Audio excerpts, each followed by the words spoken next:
Welcome to the Loan Officer Training Series with the Mortgage Calculator. Today, we're going to be talking about how to analyze rate of. Uh, I just totally return on investment. I apologize. We're going to be talking about ROI today. Oh, it's been a long day. All right. We'll wait just a minute here to get started. Let us go live on all the different platforms here. We do stream this on YouTube, LinkedIn, Facebook, and other platforms as well. So feel free to drop a comment there in the chat as you tune in. I see comments already coming in there. Definitely appreciate it. Also, feel free to drop any questions you have as we go through the presentation here today. And with that being said, it looks like we are live on all the platforms, so we'll go ahead and get it started. All right. So, welcome everyone. My name is Kyle Hershey. I'm the COO of the Mortgage Calculator, joined here by our sales manager, Jose Gonzalez. We are a correspondent lender specializing in non QM loans. And what we do every Tuesday and Wednesday evening at 7 p.m. Eastern Time is this show where we go through a different loan training topic. Today, we're going to be talking about analyzing basically return on your income, right? So, on your investment. Excuse me. Geez, look at I'm all bobbled up today here. All right, let me pass it over to Jose here and let him do his thing. So let me go ahead and pull up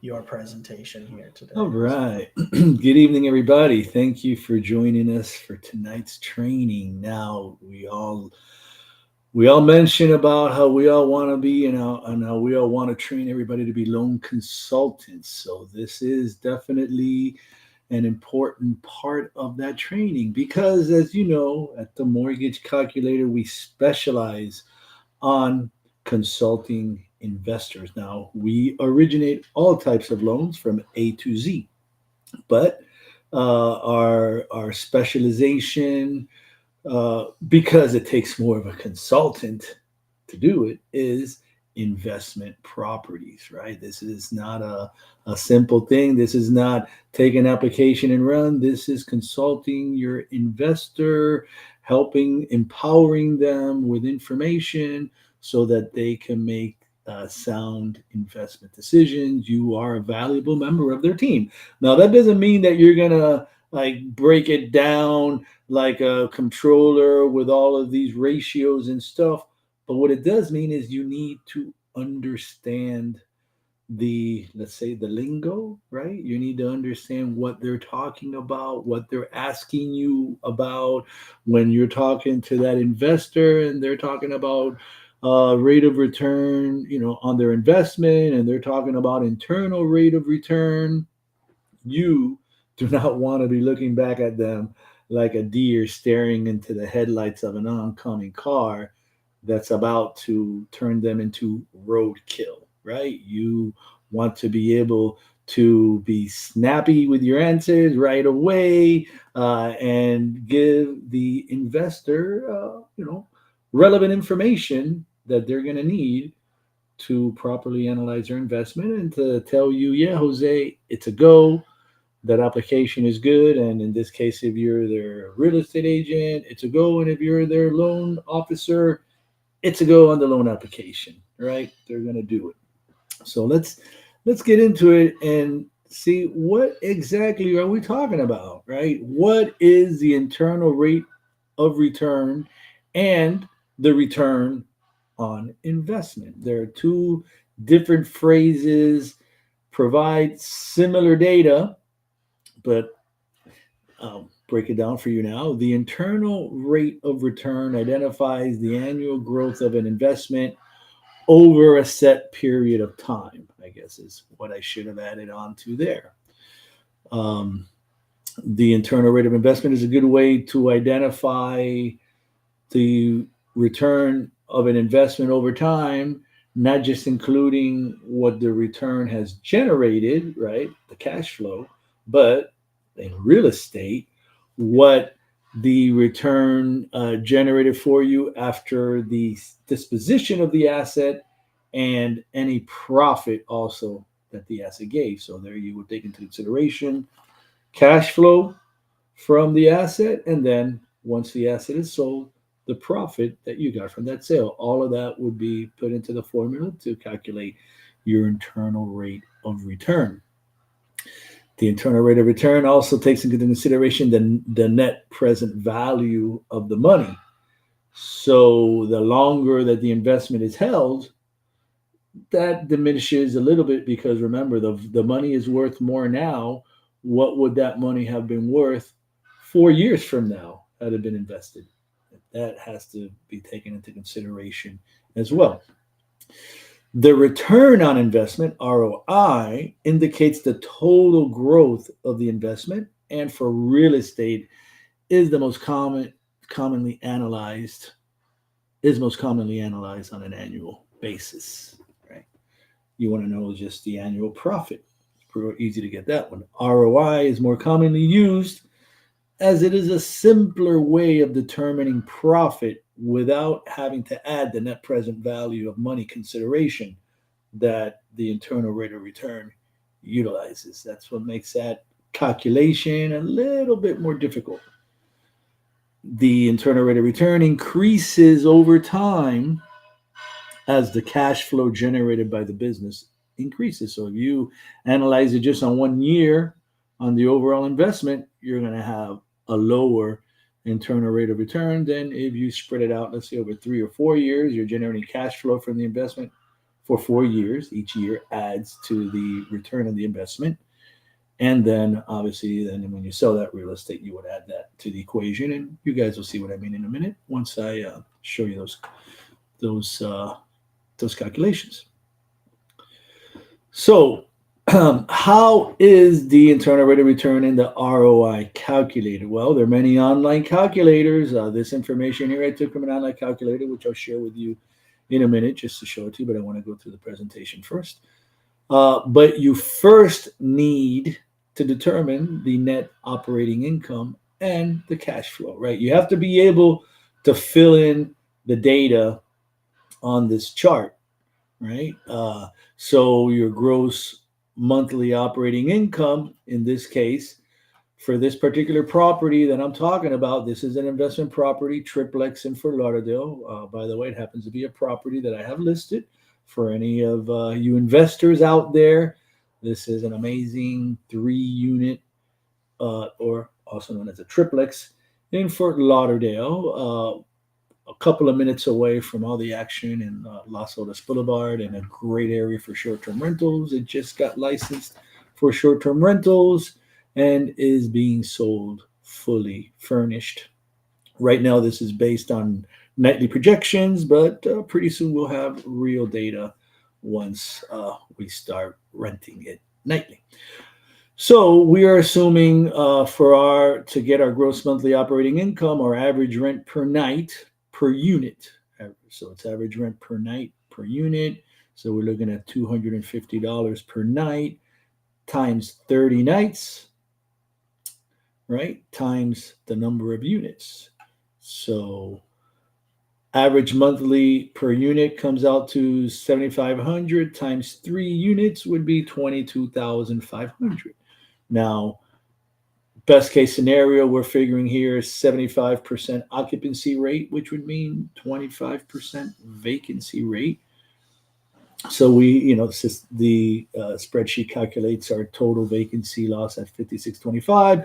So it gives us a gross monthly operating income of 16,875, right? So that's our first number that we would need to eventually be able to properly calculate everything, right? Then we need to know what are the monthly operating expenses. In this case, we have property management fee, which is a set percentage of the monthly rent. We have repairs and expenses. The property's just been rehabbed, so we put a very low figure here. Monthly real estate taxes, monthly property insurance, a little bit of a replacement reserve, and then we're looking at our utilities, which is basically electricity, water, and internet.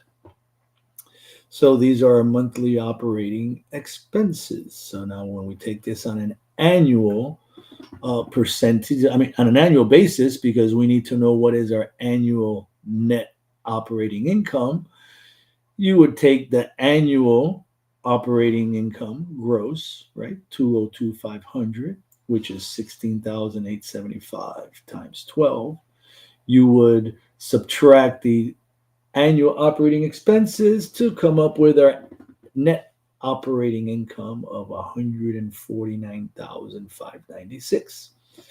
So right now on this property, the rate most of you have heard of is cap rate, right? Capitalization rate, cap rate. That's an easy number to calculate. Cap rate is calculated by dividing the net operating income, the 149,596.04, divided by the value, 1,299,900, 1,299,900, to give you a cap rate of 11.51. Now, cap rate sounds pretty good, but now we got to get a little deeper into it because we actually want to find out what is our return on investment and what is our internal rate of return. So now we're going to finish here with the ROI, and then we'll go to the IRR. So the ROI, you have to determine the loan amount for your deal. In this case, I'm calculating this at an 85% loan to value, which is a doable loan to value if we're doing this deal as a non QM, either full doc or bank statement option. We can go 85% loan to value on a 3-unit property. If we were to do DSCR, we could only go maximum 80% on a 3-unit property. But in this case, we're assuming full doc or bank statement. That's 15% down. That means at our full price of 1,299,900, we're going to have a loan amount of 1,104,915. We're going to have a down payment, 15% of $194,985. Now, our acquisition costs and loan fees is basically our true closing costs without including escrows, without including reserves, and without including prepaid expenses. Why am I not including those numbers in the fees? Well, if we go back to the other slide here, we're going to see that we're already taking into consideration insurance here on a monthly basis.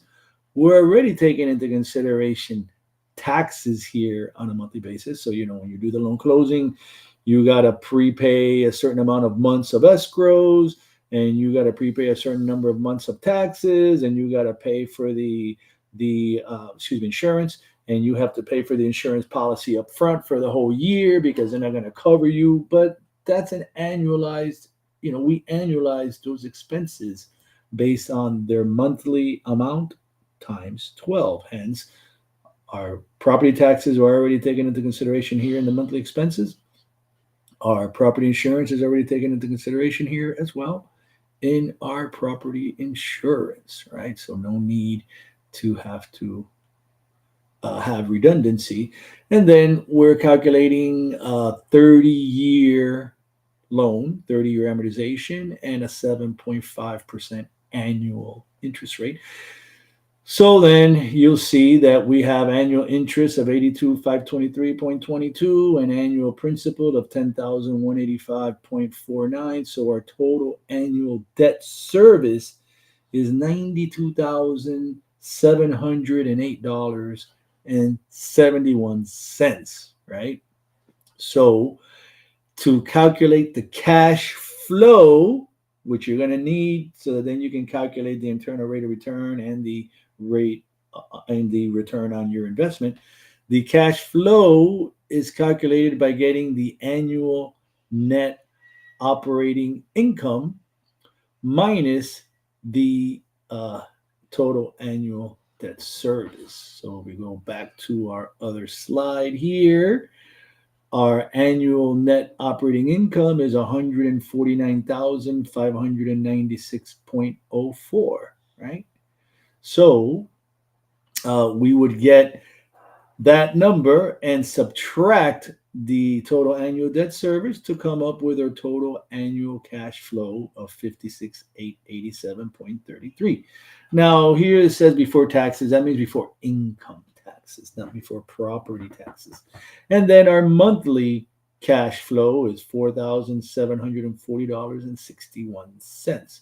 So here, if we analyze cash on cash, right? Cash on cash is simply getting your total initial investment, right? So you get 56,887.33, which is your total annual net cash flow, divided by the initial investment of $202,485. And that gives you 28.09% cash on cash. Now that's the number investors love. What's my return on my investment?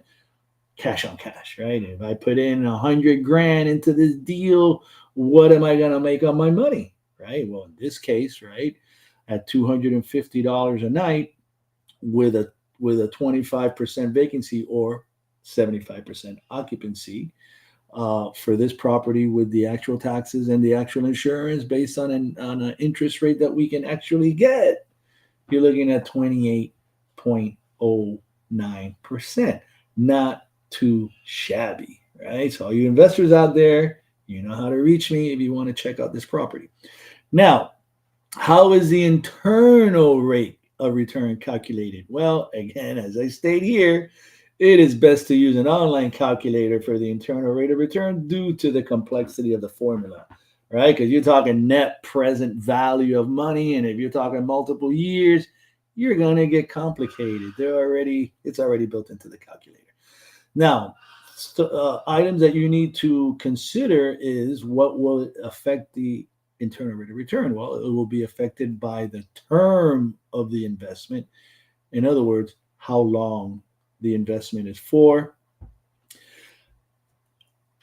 as the initial investment will be spread out over more time, allowing more cash flow to be considered in the equation. So if we do our analysis on 1 year, right, our investment return would not be 227,549. It would be 56,887 and change, which is our 1 year investment. So our internal rate of return on that investment is going to be negative if we exit that investment after 1 year. Remember, that's what internal rate of return is going to take into consideration, right? So in this example here, I put that we were going to hold it 4 years, just multiplied the annual cash flow by 4, and it gave me an internal rate of return of 2.96, because it's calculating that based on 25,064, and again, taking into consideration the net present value of the initial investment. Now, what this calculation is not taking into consideration is that if this was real estate, right, we would, if we're saying we're going to hold the property for 4 years, then after 4 years, that means that we're going to sell it. So what would be the profit on that sale? That would increase our investment return, as I'll go into the actual calculator in a minute and I'll add it. But in this case, we're going to assume, heck, we could make at least $100,000 profit. We would hope in 4 years that the property would appreciate by at least $100,000. That's not really a lot of money over 4 years on $1.3 million investment over the property value, but on a $202,000 investment, right? But it's going to be some money because it's not on the overall price of the property. It's on your investment that you actually put out of pocket. And the IRR, internal rate of return, is a good method to calculate how long it will take to recover the investment. So let me show you a minute the different calculators that I used and how it affects. So right here, for example, I found this handy dandy one for ROI. I already saved it. It was free, people, which is nice, a nice Excel spreadsheet, right? So this is what I use to get this 28.09, but I also use this to come up with a lot of these other numbers that I actually have to input into the internal rate of return calculator, which I will show you that one right here. So this is the slide that I showed you, but let's assume that 4 years goes by and we sell the property for $100,000 net profit after paying out realtors and taxes and all that, not income tax, just property taxes. So what does adding $100,000 now to this do? Right. You see right now, before we were 2.96 without adding the profit on the deal. So now it's not too bad. Now our gross return 61.8%, but our internal rate of return 12.78%. That's not bad. Now obviously that's taken into consideration again the annual, what you made annual, and net present value and all these things. So here, internal rate of return is 12.78, gross return 61.8%, and the return on your investment 125,064, which is not too shabby, right? But for investors, when you're going over the profit on a deal, on an annual basis, which is how they're usually going to want to do, this one here is going to be easier for them to visualize. And obviously, you also want to talk about internal rate of return when you're talking about what's the game plan, how long do you plan to hold the property, if they actually know. If they don't know how long they're going to hold it, they don't have the foggiest idea, then it's don't whip out that calculation, because it's just going to complicate things, right? This one here is going to let them know their cash on cash on an annual basis, not taking into consideration net present value of the money and all that kind of stuff, which is why you see a different figure on the internal rate of return calculation. But let me go back to cover our last slide here. So really, I covered most of the points right now, but the additional factors to consider, and I basically just already said it. Most investors prefer to calculate the return on investment instead of the internal rate of return, as the return on investment gives a clearer picture of the profitability of the project, on an annual basis, just what kind of income you're going to be generating from the asset, right? That's the key. And then that income, net income, is calculated on a percentage basis according to the formula you saw. Whereas the internal rate of return, like I mentioned, will also take into consideration the net present value of the money invested, and is a better measure to determine how long it will take to recover the investment, as well as the rate of return taken into consideration, the net present value of the funds invested. So that's quite a mouthful there, right? This is like third year finance classes here in the university when you're taking these real estate investment courses. But here at the Mortgage Calculator, we love empowering our MLOs to be consultants. So you know how we like to do it. We're not just application takers here. You start whipping out this terminology when you're talking to an investor, you got them. They're going to stop the shopping for loan originators right then and there, because they realize that you're going to be a valuable member of their team, right? That's what it's all about.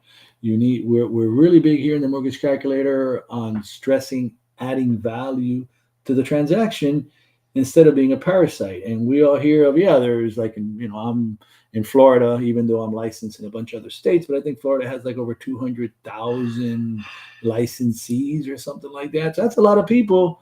But how many people are breaking it down like this to their investors, right? When you're talking and consulting them like with these in these matters in this fashion, they're going to realize that you are a valuable member of their investment team. You're not just here to offer a rate and the cost on the rate. You're here to empower them to help them make decisions. So again, this is a great way of doing it. Really hope that I can help some of you in the if you have any questions on these matters to break it down for your investors, or if you're any investors out there, you can certainly reach out to us or any members of our team, and we can help break it down for you all as well. All right, great. Great property there. Yes, sir. Let's see. I don't see any questions. I'll give it just a second here. But yeah, I think, like you said, Jose, it's definitely something of going the extra mile, being a loan officer consultant, and helping your clients fully be Yeah. able to see the possibilities. Let me add a little bit more relevance, right? Because some people may still be thinking, how can I use this to help differentiate my services from the bunch of other people that this prospective borrower may have contacted. Is, well, when you're sending them the rate quotes, right, when you're breaking it down for them, and obviously this is serious, it's going to take some time, but if you got these calculators already set up, or handy, should I say, it's real easy to set them up because you have the numbers. And some of these numbers you're going to get from the borrower, like, especially if you're doing DSCRs or anything like that, you're going to want to know what's the estimated monthly rent on that property, or if they're going to use short-term rental, they probably already know what they're going to get.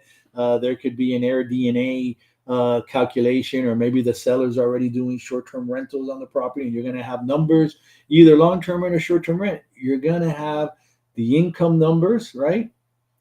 The expense numbers are easily estimated because they're pretty easy, taxes, insurance, real estate commissions for the property management, and some of the other basic expenses can easily be calculated, so that then when you send the borrower your rate quote, and remember, these are serious borrowers. If they're talking to you about a $500,000 loan and they're talking about getting 5 more properties, aren't you going to put a little bit of extra time so that you can stop them from looking elsewhere and realize that the buck stops with you, right? So my recommendation here, not just send them the quote, send them the spreadsheet already for the quote. This is for that property. Here's your ROI at this 85% loan. Here's your ROI on the 80% loan.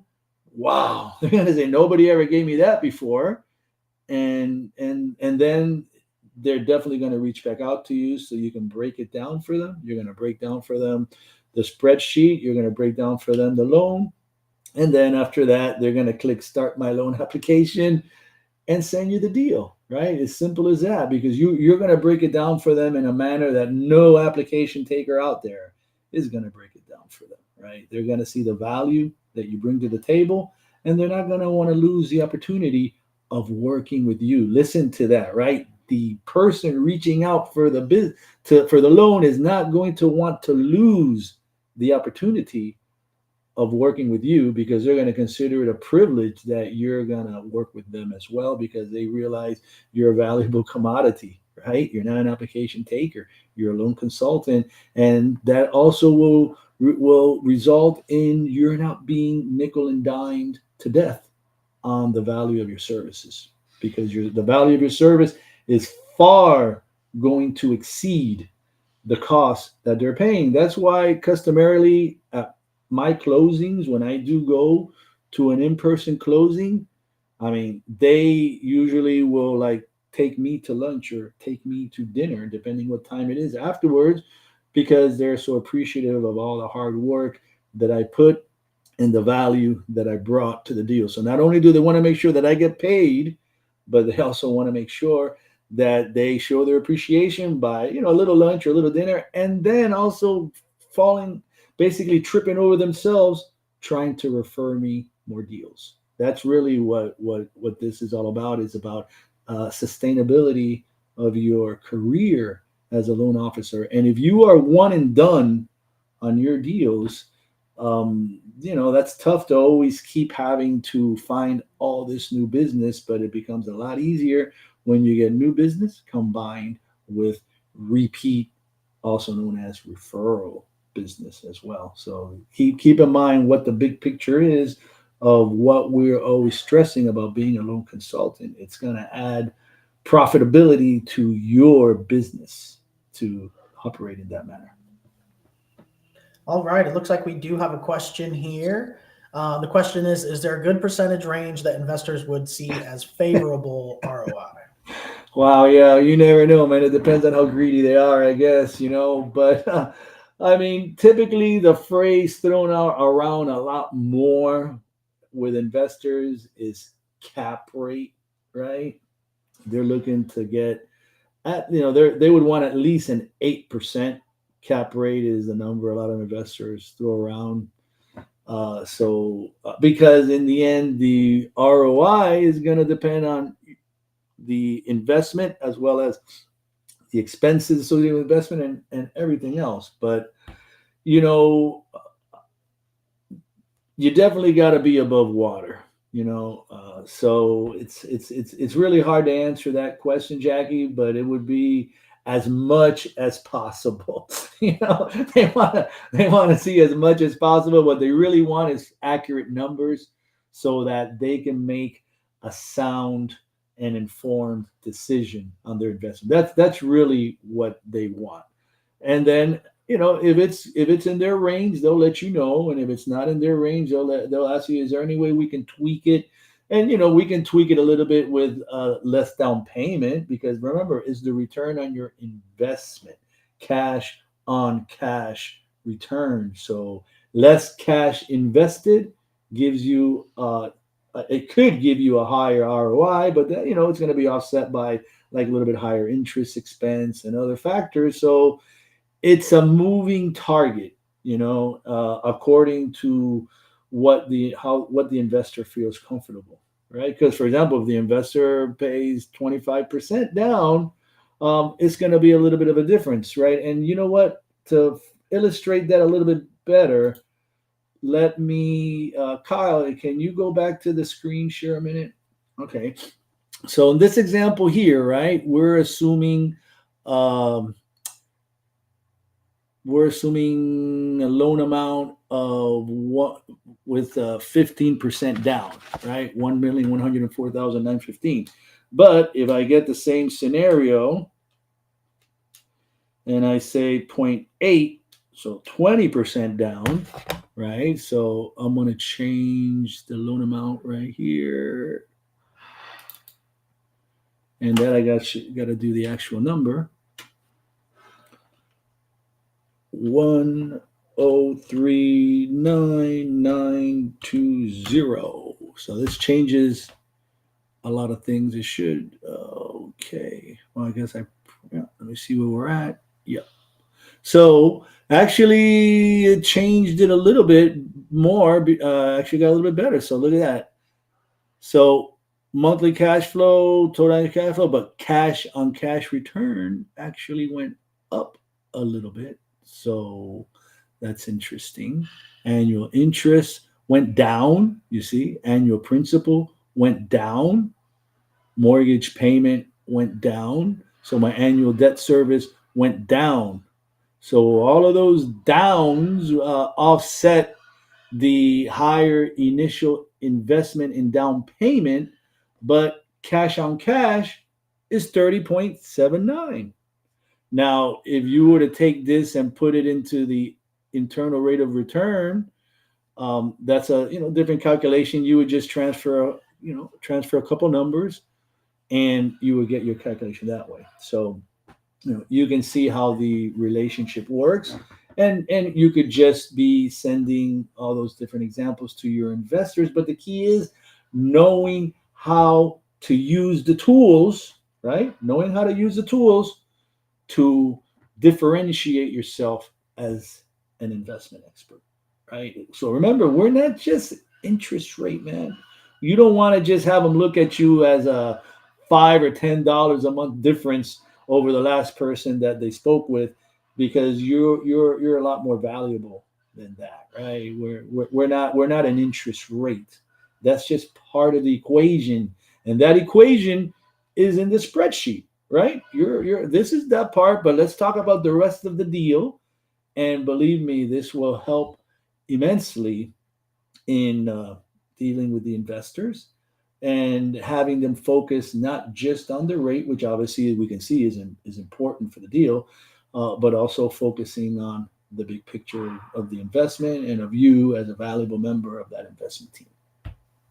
Yeah, I mean, how much does the rate really matter when they see how much they're going to make, right? That's the rate is irrelevant at that point. And not that we charge high rates, we never get beat on rate, right? Yep. But if somebody thinks it may be a high rate when you show and lay out the deal, who cares what the rate is when the return is this, right? So, Yep, absolutely. None of those application takers online are going to be able to meet this kind of expectation that you are, right? And the investor that's a real investor is going to see that, and believe me, they are loyal. They're fiercely loyal because they love holding on to their money. And if they think that they found somebody that's going to be an asset to helping them preserve their capital, man, they will be all in on working with you.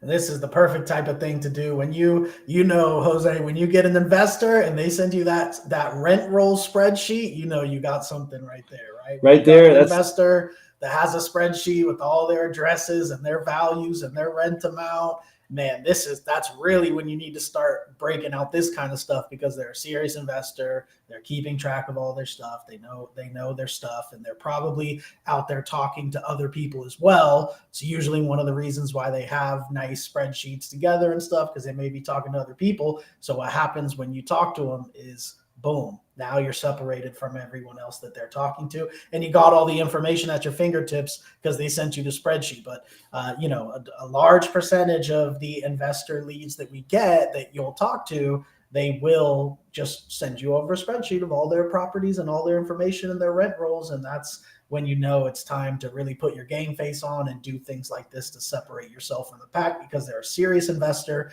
and you're going to need to separate yourself.